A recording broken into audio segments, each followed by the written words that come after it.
I'm Fam Charko. I'm the marine biologist and science communicator for the Port Phillip Eco Centre. Biosecurity means to me really looking after the ecosystems here that we love so much and that we connect so deeply with, and making sure that they stay in good nick for future generations.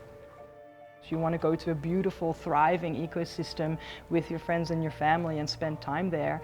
It's good for your mental health, it's good for your physical health, it's good for your emotional health. And so for people to be able to access those areas, it's really important that they are healthy. At the moment, I'm running a project called Pest Watch, which is funded by the Port Phillip Bay Fund. And this project helps community members and trains community members to keep an eye out for non-native species that may have turned up in Port Phillip Bay. And also, in some cases, how to remove them safely.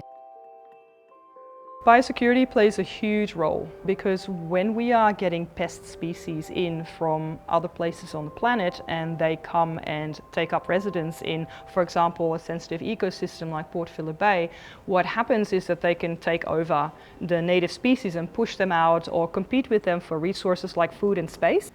So it's always important to check, clean and dry your equipment and your boats. So check if there are any, if you have been in an area where there are known marine pests and if there's anything sticking to your boat or your gear, make sure you clean that off really well with the appropriate methods, and make sure that all your gear is dry before you go from one waterway to the other. If you see or suspect that something might be a marine pest, make sure you take a good photo with some kind of measurement scale in it, like a pen or a coin, and send it off to Agriculture Victoria to have it checked. And that's how we can all make sure that we do the right thing.